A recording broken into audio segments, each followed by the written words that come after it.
Buenas tardes, compañeros y profesor. Hoy vamos a realizar un tour a través de los edificios de Humanas 1 y Humanas 2 con el objetivo de tratar de representar al estudiante de Humanas de la facultad a través de los murales. Entonces, lo que vamos a realizar es un recorrido que empezará desde el quinto piso de este edificio de Virginia Gutiérrez de Pineda y terminará en el primer piso del edificio Humanas 2.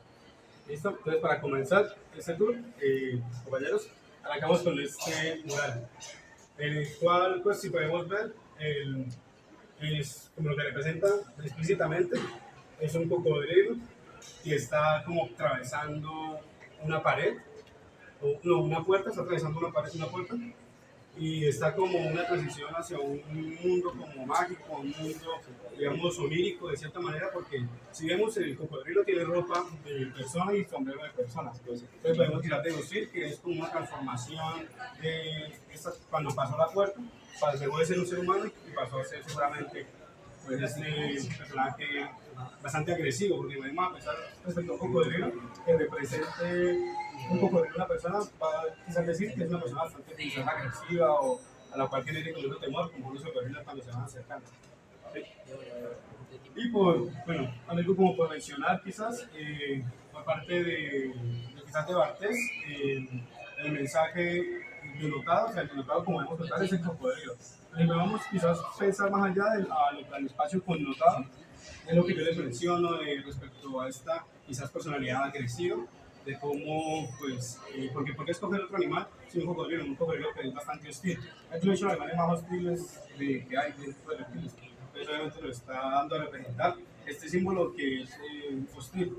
Y pues también la puerta, ¿no? La puerta nos está dando a representar esa transición, quizás de una persona que es calmada a una persona que es bastante agresiva, y pues, pero que está solamente en un aspecto de los sueños. Así que pues, esto sería todo. Bueno, voy a presentar el mural.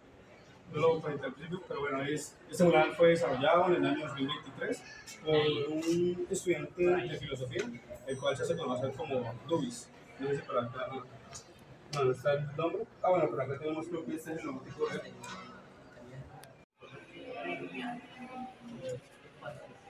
Es interesante analizar la gama de colores, principalmente porque uno puede deducir de pronto que son tonos que denotan alegría, tranquilidad, por ejemplo los juegos de azules, de verdes, se asocian más a la naturaleza. Sin embargo, lo que uno puede ver por el lado de las nubes hace una contraposición, puesto que no tiene expresión definida como tal el cocodrilo, a pesar de que pues demuestra su naturaleza hostil. Entonces también se puede ver como este ente agresivo pasivo que no se sabe qué puede efectuar. Pues por mi parte lo que yo me di cuenta es que pues con respecto a su análisis tiene razón, pero me hubiera gustado más desde el punto de vista de que el dibujo del cocodrilo es más realista que el de las nubes, que el de la ropa y que el del arco. El arco y las nubes son más caricaturescos. En cambio el cocodrilo se ve un poquito más realista a pesar de estar usando ropa. ¿Qué más? Tiene un título que dice Libertad Total.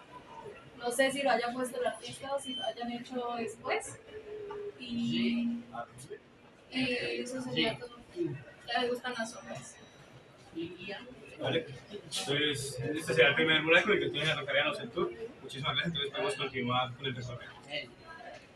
Bueno, Bueno, continuando nuestro recorrido a través de los murales de la universidad, seguimos acá en el edificio Virginia Gutiérrez de Pineda, en el cuarto piso, en donde encontramos con este mural, el cual pues está desarrollado en el año 2017, pero no pudimos encontrar el autor. Pero es uno bastante viejo, aunque hay algunos nombres, no es uno que represente completamente quién fue el que lo realizó. Entonces, empezando por este mural, podemos hablar también de lo que mencionaba ese artículo de Color Flux, respecto a los colores. Y empezamos viendo un azul profundo, ¿sí? Ese azul profundo hace una referencia a algo nostálgico, también a lo pesimista y un poco a lo triste. Entonces esto nos va a dar representaciones ya de qué es lo que quizás trata de decir el mural. Entonces ya se está habitando en este ambiente que es un poco triste. Y además de ello vemos una naturaleza que, si fijamos, es una naturaleza de cierta manera muerta también, ¿no? Porque no son árboles llenos de hojas ni llenos de frutas, son ramas secas y algunos que otros tienen unas que otras flores. Entonces también nos está representando este aspecto lúgubre quizás que quiere dar el mensaje. Y bueno, siguiendo, continuando este respecto, hablamos de un mensaje lingüístico, ¿no? Este mensaje lingüístico, como nos mencionaba antes, que al principio no, quizás no nos diga mucho porque no conocemos su contexto. Pero entonces vamos a ver qué tiene que ver, o sea, qué es lo que hace importante este mensaje en relación al mural. Y es que este mensaje es una frase del director del Centro Nacional de Memoria Histórica, Gonzalo Sánchez, en el libro Basta Ya, Colombia, Memorias de Guerra y Dignidad. ¿Sí? Entonces, si vemos eso, entonces quiere decir que este mensaje cae ya en un contexto que es el conflicto armado. Entonces es un libro en el cual este libro es una recopilación de todos los 57 años o tantos años que hubieron de conflicto armado en Colombia, y eso es un fragmento de lo que nos quería decir el director, y vamos a leerlo. La memoria es una expresión de rebeldía frente a la violencia y a la impunidad. Basta ya. Como vemos, entonces basta ya es parte del título del libro, y esto es una frase que hace parte de este título. Y bueno, continuando esto, otra parte que es bastante importante si nos fijamos de este mural es la mariposa, ¿no? Que pues en el primer instante tampoco nos dice mucho, es una mariposa cualquiera, pero si nos fijamos en la parte de abajo, trae el nombre de la mariposa, que palabras, bueno, es un latín, pero a la larga es una mariposa que viene a representar la paz. ¿Y por qué la paz? Es que entonces como que el presidente Santos quiso como utilizar de cierta manera, aprovecharse de ese momento para nombrar la mariposa así, Magnificis Pax, el Pax en latín, haciendo referencia a la paz. Entonces esta mariposa viene siendo representación de la mariposa de la paz. Entonces así podemos ver ese mensaje ya connotado, ya entendemos el contexto y sabemos qué es lo que quiere significar, que es una mariposa que hace referencia a esta paz en el conflicto armado de Colombia.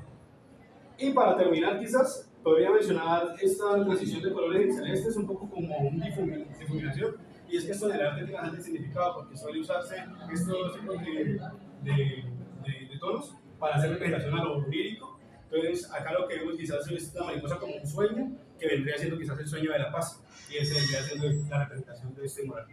¿Tiene algún comentario al respecto de ello? Lo que me parece interesante en este sentido es que, según la teoría del color, a pesar de que se está hablando de las víctimas de la violencia, no se denota el luto con un morado.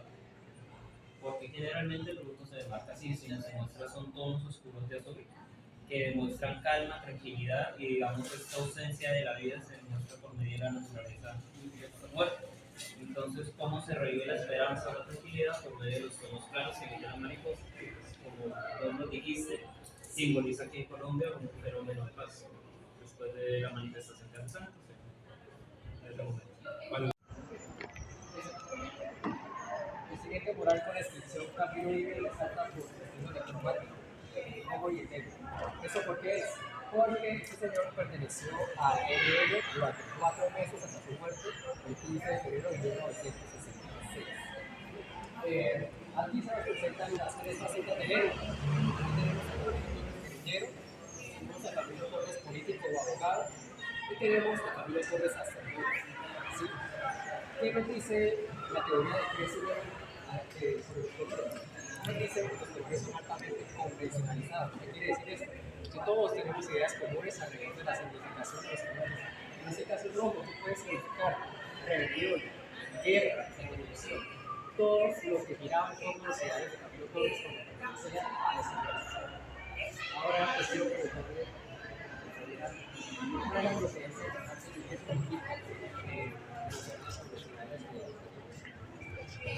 bueno, la frase, si no estoy mal, la graba Camilo en un video, bueno, sale en un video de las pocas grabaciones que hay de Camilo Torres, porque la época en la que vivió pues, fue durante los años 40, 50, hasta los 60, que fue el año de su muerte.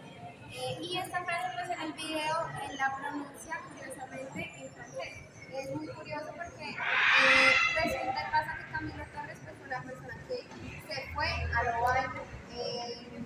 Lovaina es la capital de Eslovenia, ¿cierto? Se me olvida la capital de qué país es, la verdad. Pero bueno, Camilo se va a esta ciudad y allí no solo estudia, porque allí estudió sociología, sino también conoce y hace parte de la lucha de liberación de Argelia. ¿Sí? En ese momento también se estaban dando esas luchas. Justamente cuando el compañero habla un poco sobre los colores, me parecía importante mencionar que el rojo y el negro como una combinación no es solo un color que haga parte específicamente del armado en Colombia, sino que es una mezcla de colores, esas dos colores, que representan las luchas de liberación nacional que han dado diversos pueblos en diversas partes del mundo, como El Salvador, que también tuvieron ejércitos de liberación nacional y que se caracterizan por tener el color rojo y el color negro. Respecto a la frase, me gustaría mencionar que lo único, pues no lo único curioso es que lo diga en francés, sino también me parece que es muy curioso, especialmente la última parte en la que dice que la oligarquía es la oligarquía la que debe decidir cómo va a entregar el poder. Si lo va a entregar de manera pacífica, dice el compañero Camilo, la clase popular la va a tomar de manera pacífica porque nosotros, como clase popular, como clase trabajadora, no elegimos las armas. En su momento el compañero Camilo Torres tampoco eligió las armas porque sí, sino que lo hizo bajo unos ideales políticos y unas, digamos, como unas realidades sociales que, claro, en su momento eran estas y en este momento son otras, pero no se diferencian tanto las unas de las otras entre una época y otra. La explotación sigue siendo la misma, las condiciones de vidas paupérrimas que lleva la gente de la clase popular se mantienen. Entonces, digamos que lo que nos intenta decir Camilo, para mí lo que me transmite es que nosotros no somos violentos per se, sino que esta violencia es una reacción a toda la violencia estructural que han venido imprimiendo no solamente en nosotros, sino también en nuestros padres, en nuestros abuelos y en todas las personas oprimidas del mundo. También me gustaría mencionar que, ya que el compañero lo decía, hablamos de los tres Camilos porque a veces, digamos, que se intenta diferenciar y eso es lo que ha hecho un poco el poder mediático en el país, y diferenciar a los tres Camilos diciendo que unos pues tenían como más razón que otros, o que una faceta fue mejor que la otra, porque el compañero Camilo no solo fue padre y sacerdote, sino que también fue sociólogo, estudió afuera. Y él fue el fundador de la primera facultad de sociología que hay en Colombia, que es en la Universidad Nacional. Además de todo, también, además de ser sociólogo y de ser un cura y un sacerdote que entregó su vida a la clase popular, también en algún momento, por las condiciones de su realidad social, decidió tomar las armas, decidió que la última salida y la única salida real pues era tomarse las armas para luego tomarse el poder. Y esto mucha gente intenta también lo hizo por una profunda convicción política y de clase. ¿Sí? Creemos que no es simplemente una huida o un intento de escapar, sino que también viene, por ejemplo, de que Camilo estuvo en las universidades, estuvo en las instituciones públicas, trabajó con la gente, creó el Frente Nacional, que fue un periódico y un movimiento a nivel nacional, y se dio cuenta de que nada de eso era suficiente para poder derrocar a la oligarquía criminal y asesina que tenemos en Colombia. Entonces, pues yo les mencionaría eso sobre el padre Camilo. Este muro tiene más o menos unos 20 años, ha sufrido varias intervenciones, por ejemplo, cuando se tiran la primera vez, es solo con los tres Camilos, o sea, la imagen, y la frase se añade tiempo después, creo que se añade como unos 5 a 7 años después, y si nos damos cuenta, hace mucho no se reforma, pero la última reforma que se le tiró al muro fue cuando se cumplían 52 años de la muerte de Camilo en combate. Y eso fue hace 7 años. Yo creo que sería bueno ponerlo el próximo año, los 60. Sería bueno. Y pues nada, yo les podría comentar eso, es un muro muy viejo, es un muro que representa mucho esas luchas porque la organización armada, alzada en armas, en la que Camilo pues termina decidiendo entrar, es una organización que nace en la Universidad. Y a mí me parece que es importante no esconder esa historia, sino reconocerla e incluso reivindicarla como parte de las decisiones y de la realidad social que vivieron los compañeros y las compañeras, y sobre todo la decisión de entregar la vida hasta las últimas consecuencias por algo en lo que creían era justo. Muchas gracias. Vale. Vale, ahora el mural que vamos a observar es este, que podemos, pues, denotadamente observar primero a un campesino. Vemos que es un campesino con ya el sombrero, la camiseta y la palabra berraco. Bueno, listo. Pero entonces este muro, un poco al respecto de él, lo realizó un estudiante acá de la universidad que se llama Diego Durán y es conocido artísticamente como 10K. Este mural fue realizado alrededor del, me comenta que en el 2023, alrededor de 2 años, y fue con un colectivo que en realidad no me dijo el nombre del colectivo, pero fue con un grupo de artistas que realizaron ese mural. Bueno, hablando al principio de este mural, esto no es original de él, él no lo creó. Esto es una representación que fue realizada es un cartel de homenaje al campesino colombiano realizado por Jefferson Arevalo. Inspirado en el estilo Owen, ese cartel va en homenaje al campesino colombiano y fue realizado el 19 de julio del año 2017. Es decir, ya fue varios años antes de cuando lo crearon en el 2023. El artista, voy a hablar con él un poco al respecto del lugar. Él me comenta, pues bueno, que es el campesino, y si vemos acá la parte de abajo, esto es la parte de una canoa. Entonces el campesino está como ahí postrado en la canoa, está fumándose un tabaco, un cigarrito, y también me comenta que este fusil ellos se lo añaden. ¿Y por qué se lo añaden? Porque, bueno, como les comentaba antes, este era un mural, un cartel que realizó un artista, pero para homenajear al campesino. Pero él al hacer este, lo que quiso hacer fue enfocarlo en un lugar, que fue en los campesinos del Magdalena Medio. Y él me comentaba que hay muchas problemáticas en esa zona, y entonces, debido a la siembra de coca y a las fumigaciones que a veces son inhumanas, él me comentaba, entonces una representación y le ponen la escopeta como para representar la lucha, esta lucha del campesino por sus tierras. Entonces, así.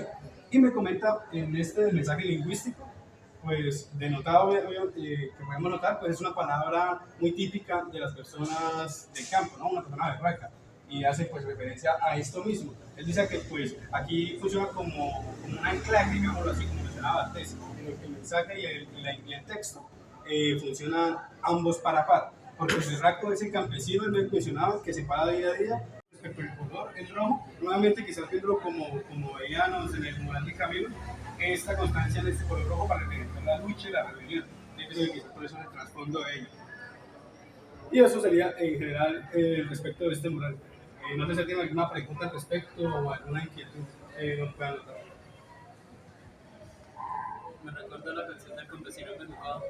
Campesino embejucado, bueno, sí. Trata como de pronto, trata de decir ese tipo de mensaje, ¿no? De un campesino que está peleando por lo que es de él. Y es que, digamos, la canción literalmente trata de que el man lo único que hace es intentar vivir humildemente, o sea, con lo poco, lo mucho que tiene vivir, y que no le pregunten si es de algún partido o si tiene que ver con los unos, con los otros, simplemente. O sea, la canción es una crítica, déjenme vivir y no me metan en campañas raras.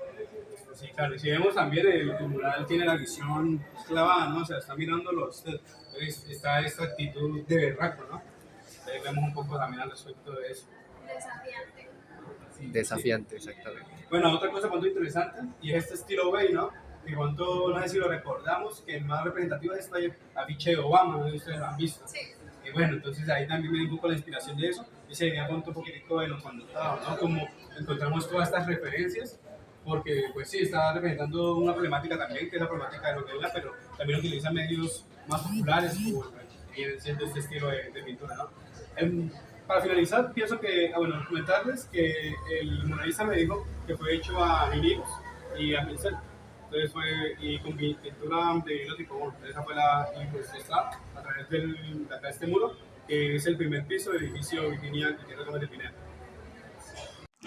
¿Me avisas? Listo. El siguiente mural con la inscripción Aborto Legal fue realizado cuando se inauguró este edificio de Humanas por las siguientes estudiantes, las cuales se pueden encontrar en Instagram. Aquí en el centro del mural encontramos un útero en el que van encima unas mujeres exclamando lo siguiente: aborto legal para no morir, anticonceptivos para no abortar y educación sexual para disfrutar.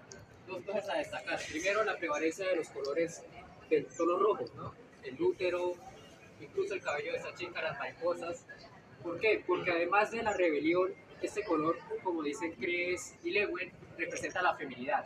Los rojos y los tonos relacionados con el rojo va relacionado con lo femenino. Ahora, a los lados de los murales podemos encontrar inscripciones como mira cómo nos ponemos y seguro, libre y gratuito. ¿Cuál es la particularidad de estas inscripciones? Que hacen parte de la estética del visual. No son textos aislados, sino que tienen una forma, tienen un ritmo. Esto en semiótica es conocido como relación plástica entre imagen y texto. Entonces, aquí lo que cumple, la función que cumplen esas inscripciones es la de aportar estética al conjunto total del mural. ¿Tienen algunas preguntas, interpretaciones, aportes? Yo más que nada de terminar la batucada Guarich es una batucada de mujeres muy buenas, por cierto tiene una excelente música y la verdad es así me pareció un trabajo. De hecho me sentí más feliz. Pero pues, o sea, es admirable que estas mujeres también estuvieron aquí, hicieron una participación tan grande y dan voz a este tipo de cosas. Muy bien. Ahora, porque aquí por 2 años se conmemora en el 2022, se despenalizó el aborto hasta la semana 24. Entonces, este mural es para conmemorar esa fecha.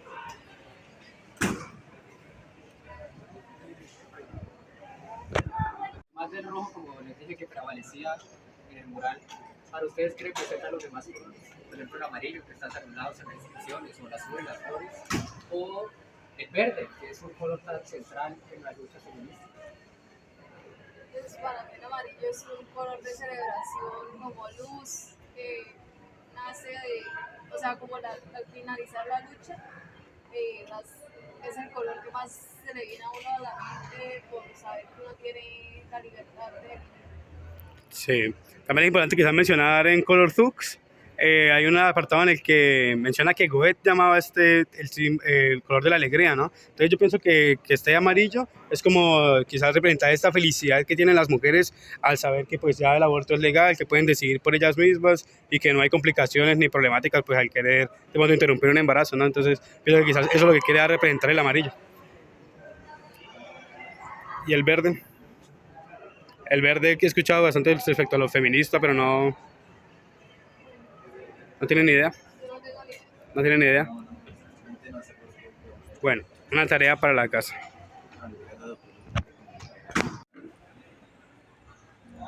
Bueno, el siguiente mural hecho por la organización anarquista de la universidad, como aquí se ve en el logo central, responde a un signo de resistencia frente al avance de la arquitectura moderna impulsada por el capitalismo.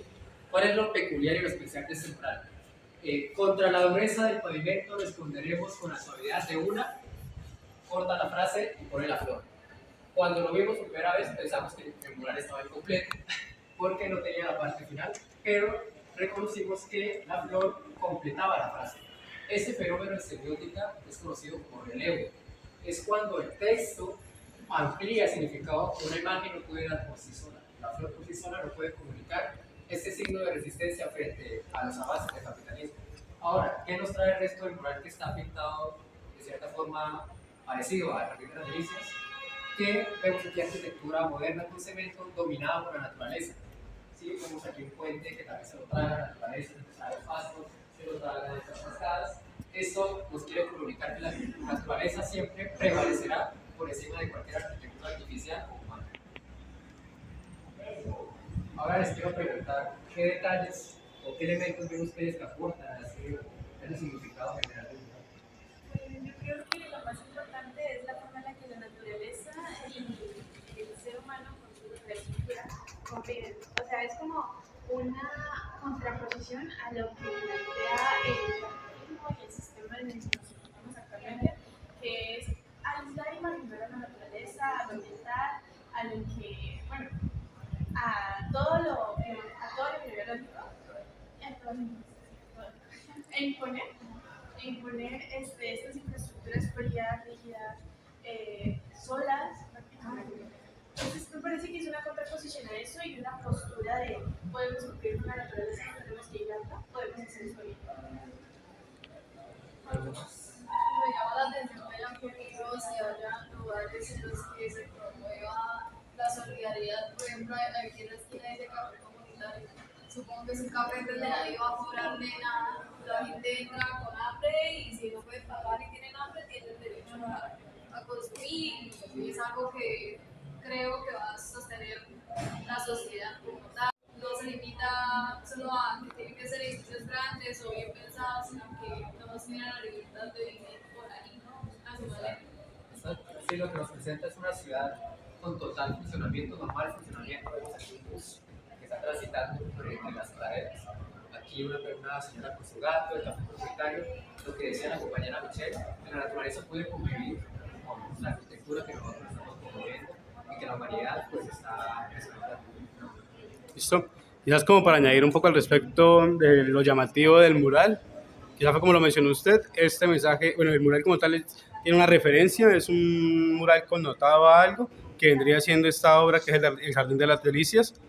Entonces pienso que quizás ese es uno de los aspectos que hace que este mural de cierta manera sea llamativo y sorprenda, porque es algo que ya hace referente a otra cosa y pues lo hace un poco más llamativo.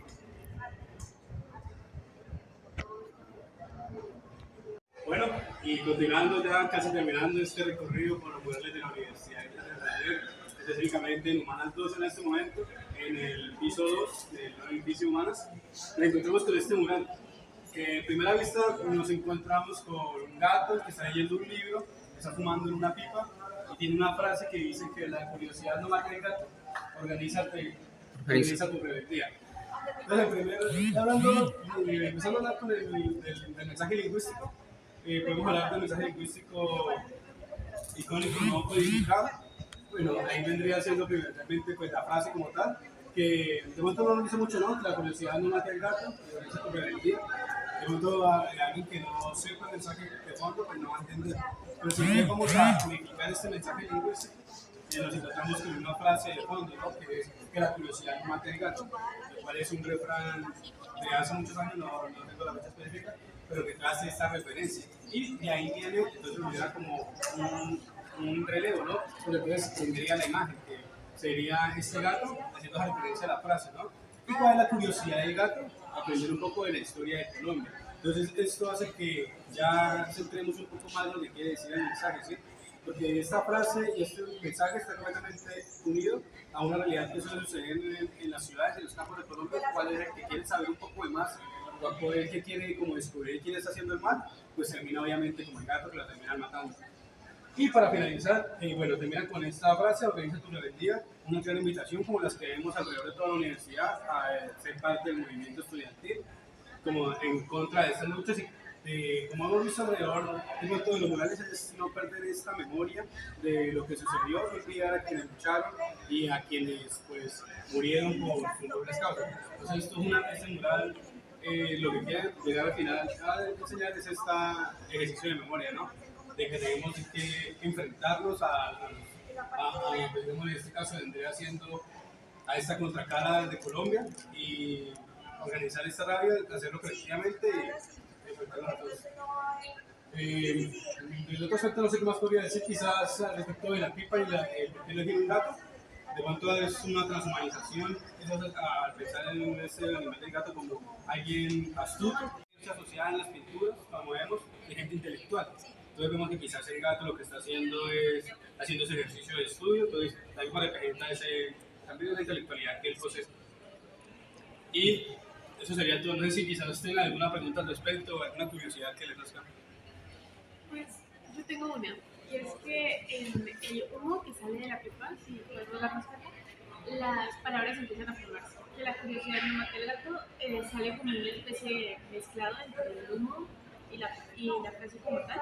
Entonces me parece más bien como un sentimiento del interior que surge y se expresa en la frase. Es como una contraposición a lo que nos dicen comúnmente cuando tenemos curiosidad sobre algo o queremos pensar en algo que normalmente la gente no haría.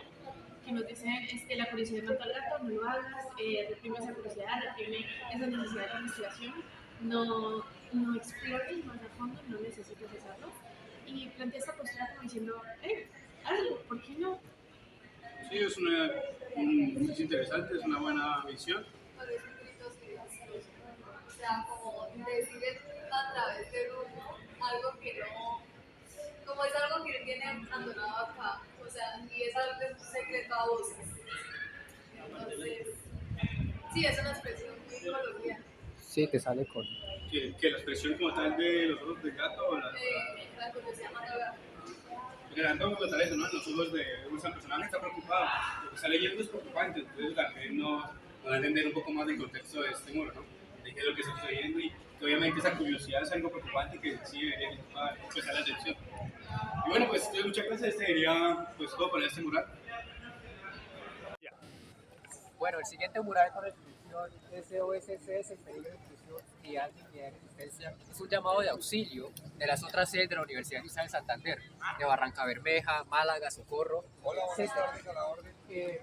Tres cosas a destacar de este mural. Primero, ¿por qué es monocromático? ¿Por qué es blanco y negro? Se preguntarán. Si es un llamado de auxilio, tiene que ser llamativo. Pues sí lo es. ¿Por qué? El negro y el blanco son colores que generan alto contraste. ¿Eso qué quiere decir? Que se puede leer desde distancias incluso largas, como la que estamos ahora. Y pues eso hace que el mural se vuelva más llamativo para las personas que entren a la universidad. Esa es la otra cosa. Está muy cerca de la entrada principal, la entrada de la 27. Y en el edificio recién inaugurado, la insignia de la universidad. La ubicación no es un detalle azaroso, sino que se hace aquí para que todo el que entra a la universidad, todo el que la visite pueda ver ese mural. Ahora lo último es la calavera que ustedes ven, que ustedes dirán, uy, se asemeja a una bandera de piratas o algo así. Pues sí, pero esta vendría siendo un icono de muerte y una muerte provocada por el abandono de la Universidad Central, de esta universidad, hacia las otras universidades y hacia las otras sedes. ¿Tienen alguna pregunta, alguna interpretación, alguna aporte? La verdad me parece una postura muy revolucionaria, en especial por las tres consignas de unidad, dignidad y resistencia, como en la Revolución Francesa de libertad, igualdad y fraternidad. Similar en ese aspecto. Podemos hacer un paralelo. Está curioso. Bueno, bastante interesante esa perspectiva. Obviamente es un mensaje, entonces viene siendo connotado porque es una referencia a algo que vendría siendo esta Revolución Francesa, y de pronto esa referencia a la revolución siempre como en búsqueda de algo, ¿no? En este caso, pues la búsqueda de estar más atentos a las otras sedes de la universidad y que no se queden solamente pendientes en el nuevo campus, pues por eso es la representación en el nuevo edificio Humanas. Bueno, como bien recordarán, el hilo conductor de este tour fue reconocer e identificar al estudiante de ciencias humanas, darle y otorgarle una identidad. Entonces, a través de esos murales podemos reconocer que el estudiante de humanas es un sujeto fuertemente político, ¿sí? Que trasciende en muchos casos del ámbito individual al colectivo y que lucha por las comunidades menos favorecidas, como lo vimos con el Berraco, por las comunidades campesinas, por el SOS, por las otras sedes de la universidad, por el aborto, por las mujeres que sufren y no quieren tomar esa decisión. Los tres caminos que representan la lucha del Ejército Libre Nacional. Paulo Freire, en su libro Pedagogía para los Oprimidos, veía a los grupos como con gran potencial para una transformación social, ¿sí? Para una transformación social que nace desde el diálogo, desde la cultura y desde el pensamiento crítico. Y ustedes se preguntarán, uy, pero ¿qué tiene que ver los murales con la transformación social? ¿De qué forma los murales pueden transformar la sociedad? Pues hay que entender que esos murales no son simplemente manifestaciones artísticas ni manifestaciones políticas. Estos murales también funcionan como alfabetización, como elementos de alfabetización, como material didáctico para el resto de la comunidad universitaria que se acerca a nuestra facultad. Y ahí pueden reconocer y pueden leer e informarse sobre nuestras luchas, sobre nuestros ideales y sobre los objetivos que tenemos en común como facultad de Ciencias Humanas de la UIS. Eso ha sido todo. Muchas gracias por asistir. Thank you.